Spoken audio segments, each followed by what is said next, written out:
Hola, el día de hoy voy a contestar algunas preguntas que me hicieron en mi Instagram, así que vamos.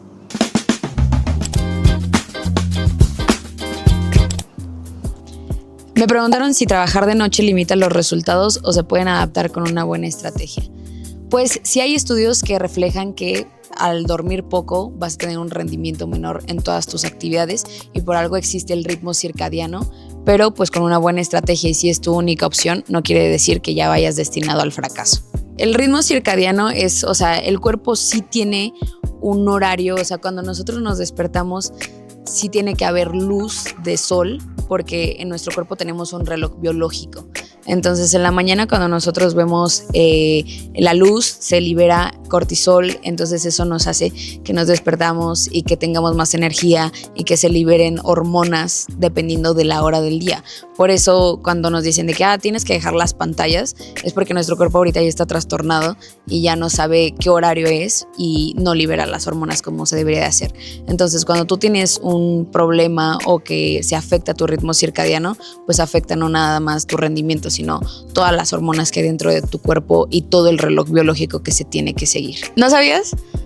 ¿No? Sí, en la mañana cuando tú te levantas y ves la luz del sol, el cuerpo libera cortisol ya a las 6 a.m. tenemos como nuestro pico de cortisol y no, porque está muy satanizado ahorita, el cortisol es malo y no sé qué, es necesario, es útil, es una hormona útil y no, yo no la vería como algo malo, sino como pues una buena hormona, pero pues que tienes que estar regulado en un ritmo de dormirme a tal hora, dormirte a las 10 de la noche, despertarte a las 6 de la mañana, sí se puede. Me preguntaron por qué decidiste estudiar la maestría en ciencias biomédicas.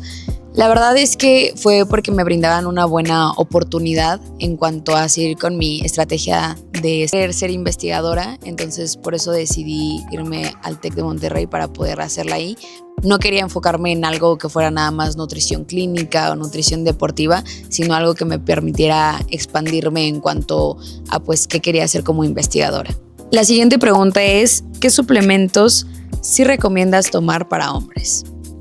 La verdad es que no hay un suplemento que yo diga, este va dirigido nada más para mujeres, este va dirigido para hombres, sino que, como su nombre lo dice, los suplementos es para suplir algo que no estás teniendo en alimentación o en tu día a día.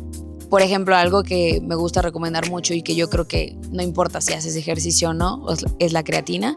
La creatina no nada más ayuda a hacer masa muscular, sino que también se ha demostrado que tiene efectos neurocognitivos que ayudan a mejorar en general tu estilo de vida.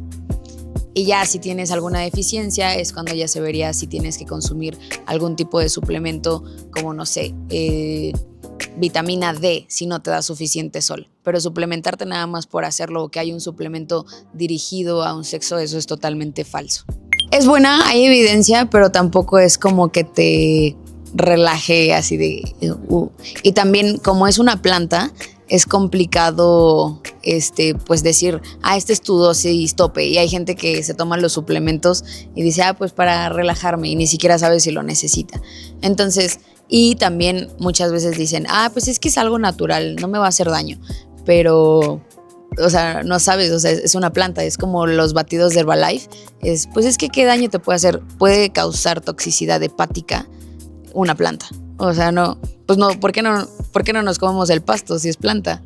Entonces, sí es recomendable y sí se ha visto que tiene efectos, pero pues también checar la dosis, porque luego cada cápsula, dependiendo de quién la venda, puede tener una cantidad u otra. Entonces, ver como qué es lo seguro de acuerdo a tus características en cuestión peso, sobre todo. Las dosis casi siempre se dan por peso más que por edad o algo, sino cuánto pesas. La siguiente pregunta es, ¿cuál dirías tú que es la cantidad adecuada de edulcorantes que podríamos consumir? Pues realmente como no es un aditivo esencial en nuestra vida y hay cantidades dependiendo del tipo de edulcorante que quieras consumir que son seguras, pero yo recomendaría mejor no consumir ninguna y ya si hay alguna en específico, igual se hace el cálculo por gramos de peso, pero realmente, pues no sé, o sea, no exceder más de 3 sobres de edulcorantes al día, yo creo que sería una buena estrategia, y preferir los que son naturales, porque luego vemos mucho en el supermercado de, pues es que este es de stevia, pero pues es muchísima la cantidad que tenemos y no es totalmente segura. O después no contabilizamos que ya nuestra Coquita Light tiene edulcorantes, que el Chobani tiene edulcorantes, o sea, hay muchos alimentos que pueden tener edulcorantes y nosotros no lo vemos. Entonces yo recomendaría pues lo mínimo que puedas consumir, máximo 2 sobres de stevia, porque pues esa stevia ni siquiera es totalmente natural. Eso es lo que yo recomendaría. Siguiente pregunta es, ¿cómo calcular las porciones de proteína, carbos, etcétera, si quieres subir masa muscular? Todo esto se tiene que hacer dependiendo de tus características y es por kilogramos, más bien gramos por kilogramos de peso. Entonces, yo para masa muscular en mis pacientes siempre utilizo de 1.5 a 2.2 gramos por kilogramo de peso para proteína y no más de 1.2 gramos por kilogramo de peso en lípidos. Lo demás ya se lo dejo a carbohidratos, pero pues va a depender mucho de tu requerimiento general.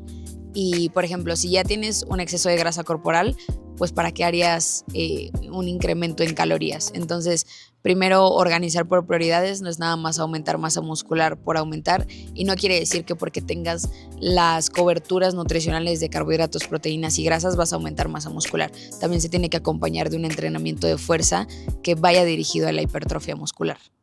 Me preguntan, ¿qué opinas de los preentrenadores? Estoy totalmente en contra porque pues altera nuestra frecuencia cardíaca. Yo lo que utilizaría o lo que utilizo habitualmente es cafeína. Yo creo que es el preentrenador más común y el más seguro, porque pues todo lo que vemos en polvo o los Monster y así tienen una cantidad extraordinaria de edulcorantes y que después, o sea, pues suplementos o aditivos como taurina que ni siquiera sabemos cómo funcionan. Y antes yo trabajaba con un cardiólogo y me decía, ¿sabes qué? La cosa que más, o los pacientes más frecuentes que estoy teniendo ahorita son gente de tu edad que tienen ya problemas de hipertensión por un uso crónico de estas bebidas. Entonces no se deben de tomar a la ligera y después se puede crear resistencia a la cafeína.